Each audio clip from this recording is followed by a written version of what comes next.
Parece que hoje a gente tem uma convidada especial, né? Não, não é você. Tá bom. E aí, povo, beleza?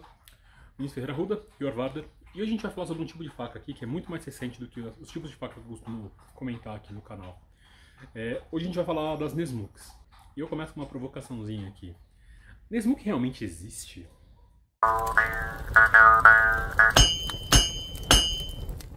E sem clickbait, sem sacanagem nenhuma, sim, a faca existe. Tá, já respondo isso agora. Só que antes da gente pensar se a faca existe ou não, a gente tem que entender a história dessa faca, né? Por que essa faca existe? Por que a gente considera essa faca um tipo de faca? Né? E por que eu, às vezes, acho que não é exatamente assim, né? E para isso eu vou ter que contar a história de um sujeito, de uma pessoa, né? Não necessariamente a história de uma faca. Vocês vão entender o porquê. E esse sujeito é o George Washington. Não esse otário, esse mano aqui. Esse é o George Washington Sears, tá? Ele nasceu em dezembro de 1821. E a história desse cara é muito da hora. E aí vocês vão poder tirar uma conclusão. Se a Nesmuk é realmente uma faca com uma identidade própria, ou se ela é simplesmente uma hype contemporânea. O George Washington Sears nasceu no finalzinho de 1821, no estado de Massachusetts, nos Estados Unidos. E ele veio de uma família relativamente pobre, né? O pai dele era sapateiro. E aos 8 anos de idade, esse cara já trabalhava numa serraria. Aos 12, ele sai da cidade onde ele vivia e vai para a cidade da avó, em Cape Cod. E lá ele vai trabalhar como pescador. Ele trabalha como pescador durante algum tempo e no final da adolescência ele parte num navio baleeiro, onde ele vai trabalhar pelos próximos 3 anos. Até o ponto que ele pega uma gripe, e a gente está falando do século XIX, então uma gripe realmente podia ser muito fatal. E com essa gripe ele é impedido de voltar para os Estados Unidos. Então ele não pôde voltar e ele ficou preso por vários meses nos Açores, que é território português. Até que finalmente ele melhora e pode regressar para os Estados Unidos. Depois disso, ele trabalhou como professor. Eu não sei do que ele dava aula, talvez de línguas, né, porque ele viajava bastante. Depois ele trabalhou como carroceiro, ele trabalhou um tempo numa mina de prata como minerador. Ele trabalhou um tempo como vaqueiro, até que finalmente ele passou a trabalhar como sapateiro, igual ao pai dele. E isso tudo, ele não tinha nem 30 anos.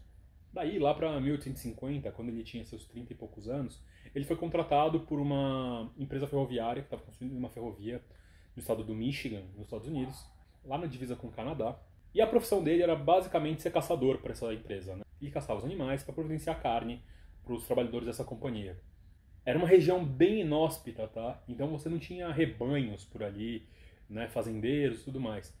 E para essa companhia era muito mais barato você contratar um caçador, que ia ter carne de graça praticamente, do que você comprar animais para alimentar esses trabalhadores. Essa companhia fez o que as companhias da época faziam nos Estados Unidos, né? Eles contratavam um pequeno grupo de brancos que iria supervisionar o trabalho e fazer o trabalho de forma mais burocrática, e o grosso desses caçadores, eles contratavam locais, ou ex-escravos, ou indígenas, e nesse caso eles contrataram um outro grupo de Chippewas, que são membros de uma etnia dos povos originários ali do norte dos Estados Unidos e sul do Canadá, né, da região dos lagos ali, dos Grandes Lagos. E aparentemente o Sears se dava muito bem com esse pessoal. Teve uma dessas vezes que ele saiu ali da Baía de Saginaw e daí ele foi até o rio Muskegon com um outro cara, que também trabalhava para a empresa. E no meio do inverno esse cara simplesmente chegou e falou: meu, não quero ficar aqui, eu vou embora. Eles brigaram e tal, e o cara voltou para a companhia. E o Sears ficou abandonado, sozinho, no meio do inverno, e isso não deu muito certo para ele. Apesar de ele ter aguentado bastante durante o inverno, teve uma hora que ele não aguentou mais e ficou doente. E meio que nessas coisas bem de filme, meio milagrosas assim, ele foi resgatado, ele foi encontrado e resgatado por um desses Chippewa que pegou ele doente, levou ele para a aldeia onde a tribo dele vivia, e ele ficou sendo cuidado por esses nativos. E isso fez com que ele respeitasse ainda mais as culturas originárias da América do Norte, né? Eu não sei se vocês estão percebendo pelas datas, mas o Sears, então, ele se aproxima nessa data aí da Guerra Civil estadunidense, onde ele é recrutado e ele vai fazer parte de uma divisão de atiradores. E aí ele vai ser sargento desse regimento de atiradores na Pensilvânia. Mas daí ele quebra o pé e ele é dispensado. Então ele nunca chegou a ver combate durante a Guerra Civil. E esse cara, ele conheceu mais da metade dos Estados Unidos. Esse cara viajou por muitos lugares, né? E não só por lá. Ele veio, inclusive, para o Brasil em 2 ocasiões diferentes. Ambas as vezes ele veio para a Amazônia, né, durante o ciclo da borracha, tanto em 1867 e 1870. Aliás, muitos dos poemas que o Sears escreveu foram inspirados no Brasil. Porque eu também esqueci de dizer isso, né? Ele era poeta. E não só poeta, mas ele escrevia várias coisas. Ele escrevia alguns artigos para 2 revistas estadunidenses durante a década de 1860. Uma que era The Spirit of the Times e a outra era The Atlantic. E na década seguinte, né, de 1870, ele chegou a escrever para The Tioga Country Agitator. E basicamente ele escrevia sobre suas atividades, né, sobre a vida ao ar livre, essas coisas. E desde então ele começou a assinar essas correspondências que ele mandava para essas revistas como Nessmuk, que é um nome Narragansett, que é uma língua falada tanto pelos povos Narragansett quanto Nipmuc, da região ali do estado de Nova York, Rhode Island, na costa nordeste dos Estados Unidos. E por que esse nome, né? Quando o Sears ele era garoto ainda, criança e adolescente, ele convivia com um garoto indígena que era um pouquinho mais velho que ele e que foi quem ensinou ele a caçar, a pescar, a fazer acampamentos, essas coisas. Então ele escrevia, ele assinava como Nessmuk, como homenagem a esse garoto nativo que ensinou praticamente todas as coisas que ele sabia fazer, relacionadas a esse estilo de vida ao ar livre e tal. O que é bacana, né? Porque é um cara que teve consideração. Mas enfim, né? Em 1880, o Sears estava com 59 anos, e isso era ser velho para a época, tá? A expectativa de vida nos Estados Unidos nessa época era de menos de 40 anos. Depois ela começa a crescer e tal, mas mesmo assim, em 1880 a expectativa de vida era de 39 anos, na verdade. Então ele já tinha passado um pouco da validade, né? Mas nessa época ele sofria com tuberculose aguda. E daí ele leu que passar um tempo no mato melhoraria a saúde dele. E daí, né, nesse ano, em 1880, ele parte para as montanhas Adirondack, com todo o seu equipamento e tal, e vai passar uns meses, né, acampado, para ver se a sua saúde realmente melhora. Ele repete essa viagem em 1881, aí depois ele vai repetir de novo 2 anos depois, em 1883. E quando ele volta, ele conta suas experiências para uma outra revista estadunidense, que era a Forest and Stream. E na época, isso deu para ele uma certa popularidade. Ele acabou virando uma referência dentro desse nicho das pessoas que realmente queriam viver um pouco mais dessa vida ao ar livre. E daí, no ano seguinte, em 1884, ele publica o seu primeiro livro, que era o Woodcraft and Camping, que era tipo um guia básico para esse tipo de atividade. E é aí que entra a história da faca Nessmuk. Porque nesse livro tem uma ilustração, né, que é essa daqui, que é do trio Nessmuk, que é um canivete de bolso normal, com 2 lâminas, uma machadinha com 2 gumes e uma terceira faca, que é a faca que ficou popularizada como a Nessmuk. E o legal é que os desenhos são feitos por ele, porque, além de fazer tudo isso que eu já falei, esse cara também desenhava. E pra nossa sorte, ele desenhava bem pra cacete. Mas antes de entrar na faca em si, eu só vou terminar a história da vida dele, que também não dura muito mais, infelizmente. Alguns anos depois, ele lançou um livro de poemas, né? Eu falei que ele era poeta também, que é o Forest Rooms, isso em 1887. E são poemas sobre a vida ao ar livre, sobre a natureza, tem até um poema muito da hora sobre um cachorro. Não vou dizer que era um puta de um poeta, mas assim, ele escrevia poesia, sabe? Isso é mais do que a maioria das pessoas. E daí, 3 anos depois da publicação desse livro, em 1890, ele morre com 68 anos de idade. E o que é legal do Sears, né? Ele era um cara que, mesmo no século XIX, ele já se preocupava muito com questão ambiental, com o meio ambiente e tal, porque ele viu muitas das transformações que aconteceram durante esse tempo. Lugares que, quando ele chegou, era só mato, e quando ele estava velho, já eram grandes cidades, já eram grandes rodovias, o país já estava muito mais interligado. Eu vou falar isso daqui a pouco, mas só pra vocês terem uma noção, não existia nenhuma fábrica de facas nos Estados Unidos quando ele nasceu. E quando ele morreu já tinham algumas. Ele passou por uma guerra civil, sabe? Então, assim, é um cara que conheceu bastante do mundo, conheceu bastante do país dele e viu as transformações que esse progresso desenfreado, né, dessa Revolução Industrial Americana, o que esse progresso trouxe pro país, né?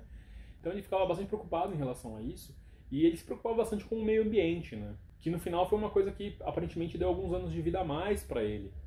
E assim como ele, outras pessoas poderiam se beneficiar disso, né?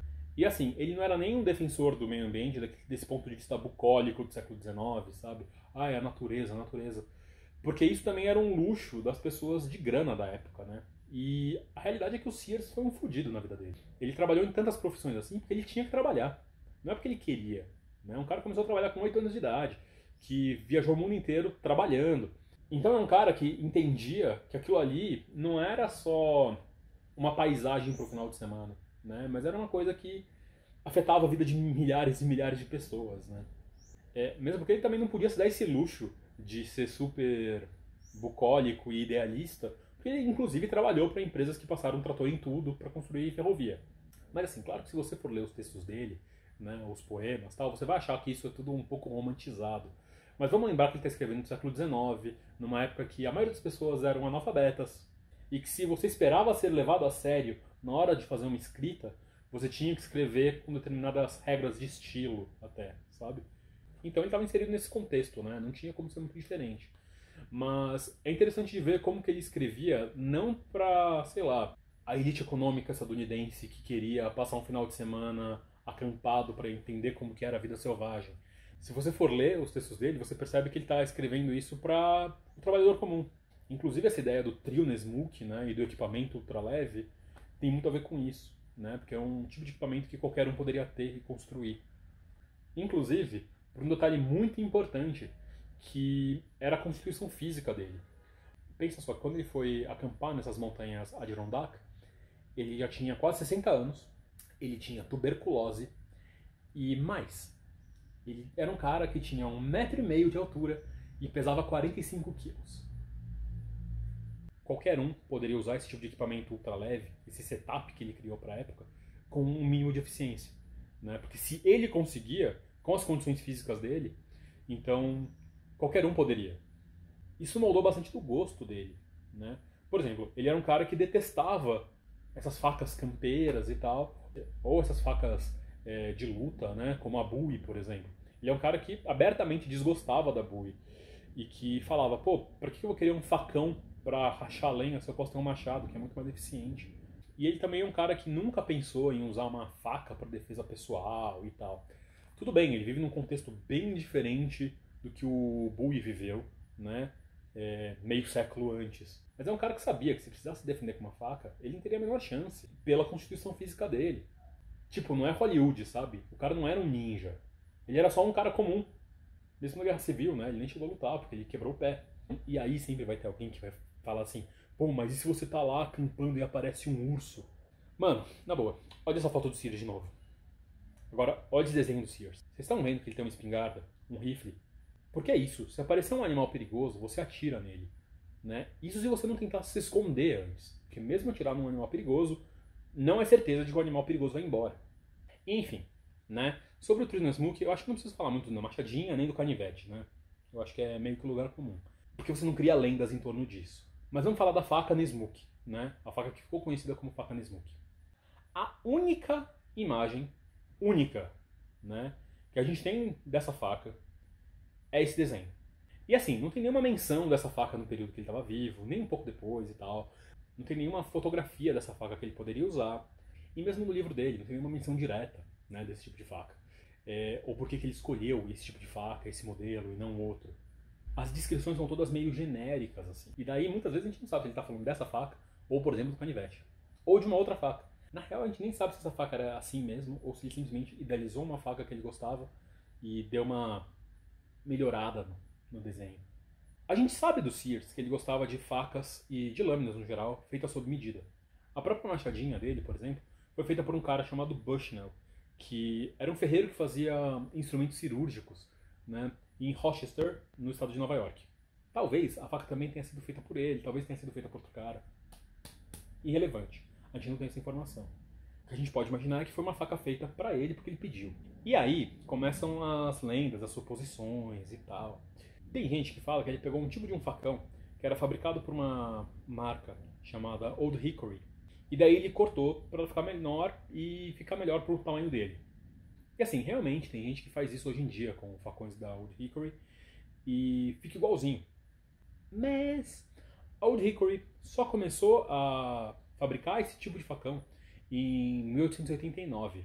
Então assim, são pelo menos 5 anos depois desse desenho ter sido feito.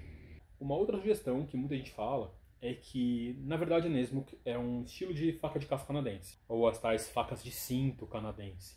Qual que é o problema disso? Essas facas de caça ou facas de cinto canadense, elas foram criadas mais de 70 anos depois disso. Elas são invenções do tal de Dan Ruschel, que era um designer de faca para Roman Cutlery, que é uma fábrica de facas da Nova Escócia. E sim, elas têm esse jeitão meio que de Nessmuk, mas é porque a gente também não reinventa a roda. E eu vou explicar por quê. Porque talvez ela tenha essa origem na Nessmuk, mas talvez tenha origem em outras facas, tá? Que eu vou listar algumas aqui. Agora, vamos voltar um pouquinho no tempo, tá? Ano de 1834. Nessa época, o Sears tinha 13 anos. Em Massachusetts, né, que é o estado onde o Sears nasceu e cresceu, foi fundada uma companhia, né, que era a Green River, pelo tal do John Russell.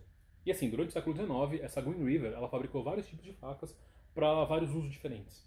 Ó, saca só esse catálogo de 1865, que é um catálogo de alguns dos modelos que a Green River tinha disponíveis. Olha esses modelos de faca de cozinha e de faca coreadeira.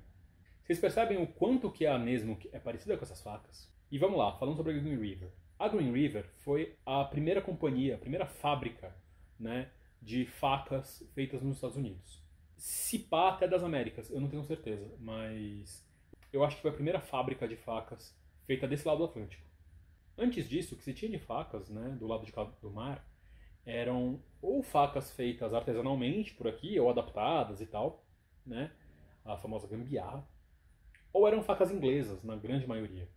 Então, quando a Green River começou a fabricar, ganhou até um ditado na época, né, não ditado, né, mas uma frase, que os caras falavam assim, essa faca boa, up to Green River, que é alguma coisa como tão boa quanto uma Green River pode ser. Pra vocês terem uma noção, é como a gente falar, é quase uma Brastemp, sabe? Como se falava uns anos atrás aqui no Brasil.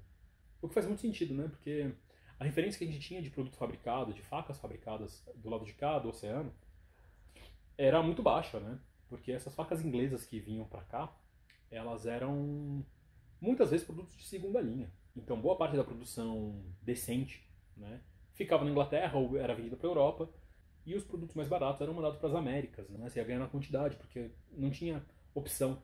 Ou a gente comprava essa, ou a gente mandava um ferreiro fazer.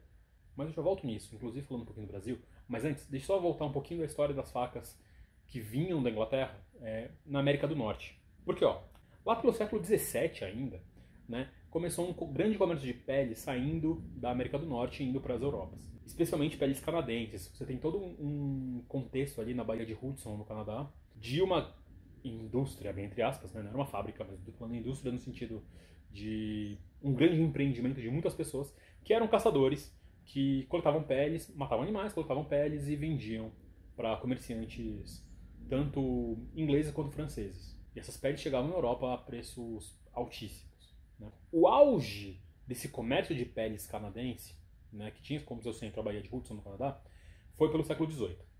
Tá? Então, no século XIX, isso já estava meio que caindo. Mas, de qualquer maneira, o que você precisava para courear um animal decentemente? Porque você não podia encher o navio com a pele mal coreada, né?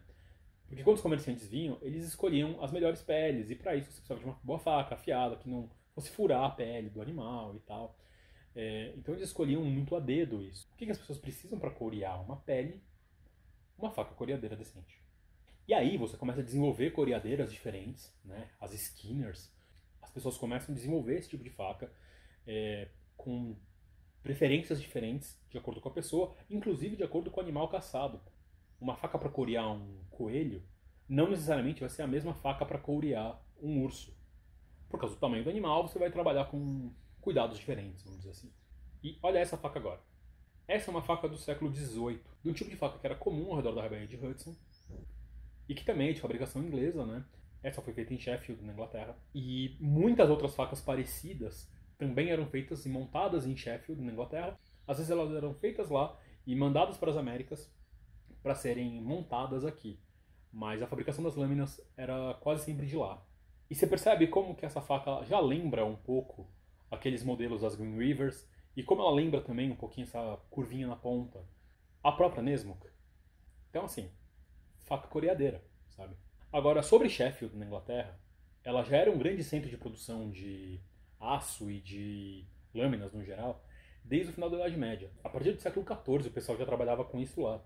E depois da Revolução Industrial, com crianças trabalhando 14 horas por dia, a produtividade da cidade explodiu, assim. E como eu disse, esses produtos tinham que ir para algum lugar, porque nem toda fábrica fazia as melhores coisas, né?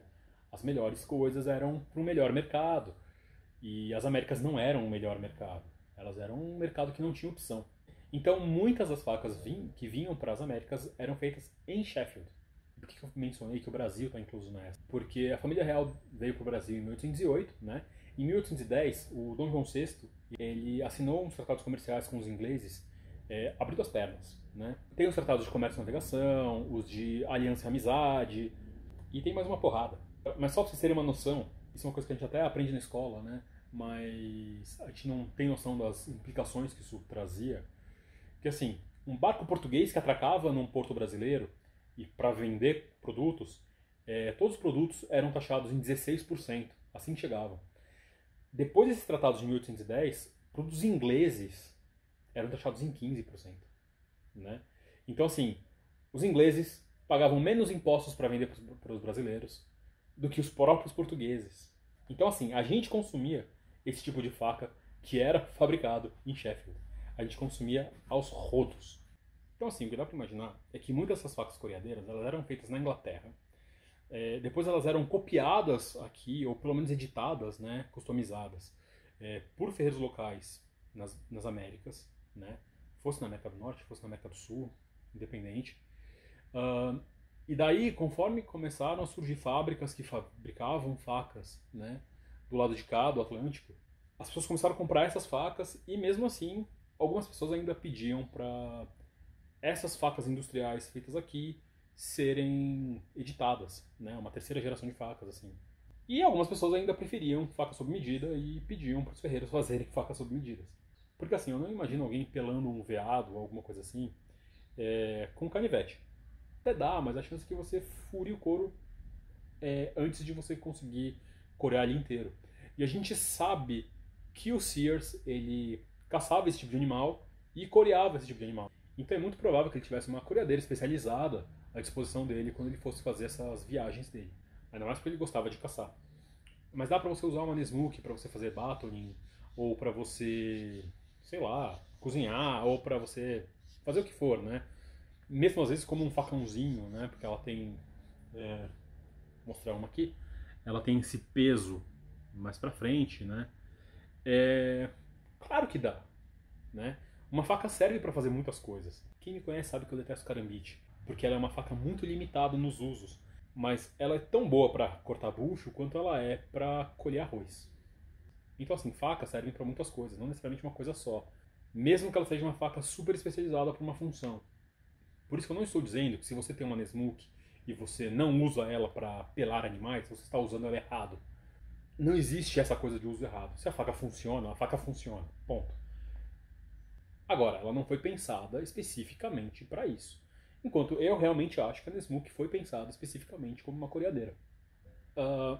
Agora, quanto usar ela como um machete, né, uma chopper que o pessoal fala, eu fico um pouco na dúvida pelo tamanho, né? Porque se você for pensar nas proporções do desenho que ele apresenta essa faca pra gente, tudo leva a crer que essa faca é bem pequena. Ainda mais levando em conta o tamanho dele, né? Então, assim, eu já vi reproduções de Nesmuks com 12 até 15 centímetros de lâmina. Eu costumo fazer as minhas com 10, 11, no máximo 12 centímetros de lâmina. E eu gosto de fazê-las bem fininhas. Aqui atrás ela tem 2 milímetros. Então não vejo essa massa para você usar ela como um machete. Se alguém me convencer que a Nesmuk é mais do que uma coreadeira ou uma Skinner, né? Beleza, mas é que ninguém nunca me convenceu disso. Desde que eu estudei sobre essas facas, desde que eu aprendi sobre elas, eu considero elas uma coreadeira, né? E não um machete. Mas, de novo, tudo isso é baseado na vida de um cara e num desenho que ele fez, saca? Então, meio que é difícil a gente ser muito ortodoxo nessas situações, sabe? De qualquer forma, as Nesmuks, elas ganharam uma certa popularidade mais recentemente, especialmente depois da década de 80, né? Com o crescimento de movimentos bushcraft e outras atividades ao ar livre, e muita gente começou a buscar tipos de faca, tipo de equipamento que se encaixaria melhor né, nesse tipo de atividade. E especialmente depois com a internet, fóruns e tudo mais, isso já nos anos 2010, por aí, houve uma popularização do modelo da faca. E daí você tem todo tipo de lenda surgindo ao redor da faca, do porquê que ela era usada, para que ela serve, ou mesmo a origem do nome Nesmuk e tudo mais, sabe? Enquanto, quando você vai mais a fundo, tudo leva a crer que ela provavelmente era só uma releitura das coreadoras da Green River. Porque vamos lembrar, né? O Sears, ele com certeza conhecia as Green Rivers. Era do estado dele, né? E é um estado pequeno nos Estados Unidos, não é nem um estado grande. Então aqui eu vou mostrar algumas reproduções modernas, né? Tem essas duas aqui que eu vou mostrar agora, são feitas pelo Tom Silva, né? Dispensa apresentação, né? Campeão do desafio sobre fogo América Latina e tal.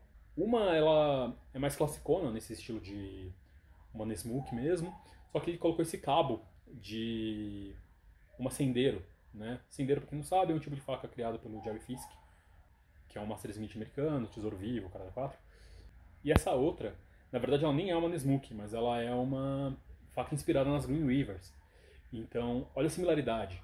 Essas facas são feitas por um outro camarada, que é o Diego, né, o Di Vieira. E eu gosto das facas dele, porque apesar de serem muito modernas, né, do ponto de vista estético, são facas bem contemporâneas, assim, elas se mantêm muito fiéis à ideia original. São facas pequenas, né, são facas que não estão sobrando ali, né, que eu acho que é justamente a ideia, você tem uma faca que não sobra. E para a função de coreadeira, isso é ótimo. E essas outras duas aqui são feitas pelo Marcelo, né, desculpa, eu vou ficar devendo seu sobrenome, mas vou deixar escrito. Uma delas é uma releitura de uma Green River, né? E olha como ela é próxima do desenho da Nesmuk, apesar das proporções dela serem um pouquinho mais longas.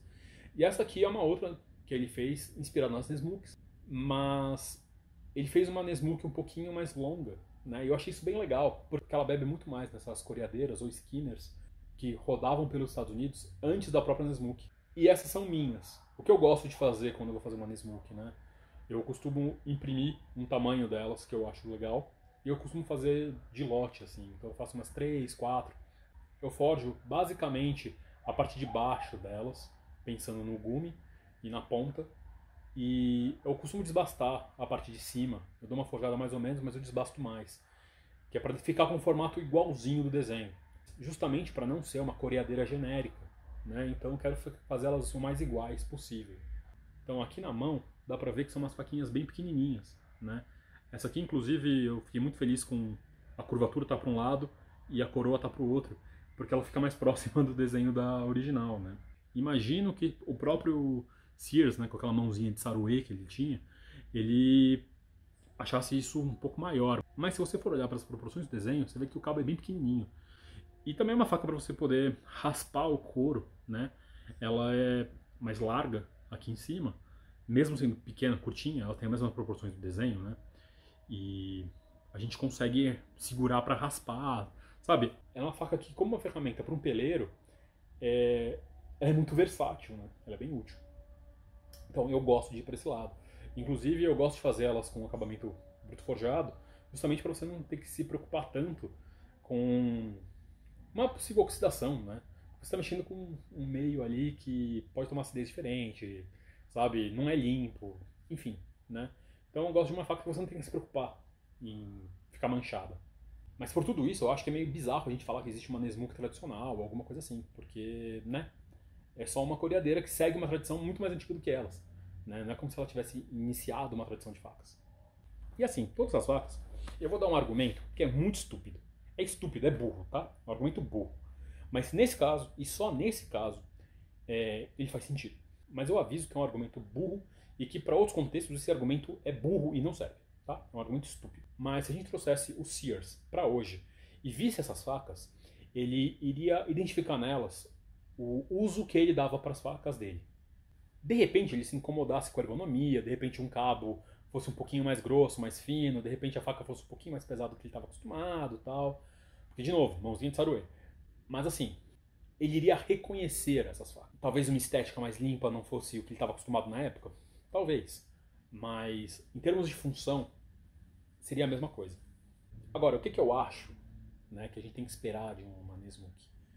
O mesmo que a gente espera de uma coreadeira. Eu não considero muito prático uma Nesmuk, por exemplo, feita com um material de base muito espesso, sabe? E daí ela parte para um, sei lá, um fio Scandi ou alguma coisa do gênero. Uma faca pesada, ou uma faca muito longa, porque isso vai dificultar o trabalho enquanto uma coreadeira. Pô, mas eu gosto de acampar e eu nunca cacei um animal, nunca pelei um animal. Se você é do tipo que vai acampar e fica no ócio ali esculpindo coisas, como eu gosto de fazer, de repente tem facas melhores, sabe?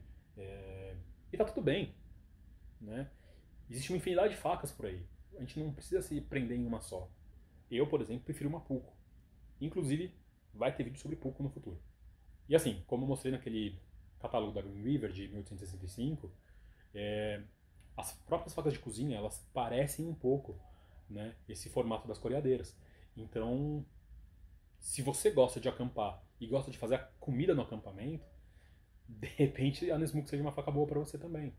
Agora, tem como a gente julgar um estilo inteiro de facas baseado em um desenho, medos de poema e escritos de um cara que nem especifica que faca ele está usando? É uma polêmica desnecessária a gente cravar, não, porque a Nesmuk original era assim, o assado. Mas é uma homenagem que a gente vai mantendo, né? E assim, eu acho que de todos os George Washingtons que já nasceram, o Sears é um cara que merece realmente uma consideração. Ele parece ter sido um cara muito legal em vida. A gente não tem como saber mais do que chegou até a gente, se ele era um cretino ou se ele era um cara bacana, mas ele parece ter sido um cara muito bacana.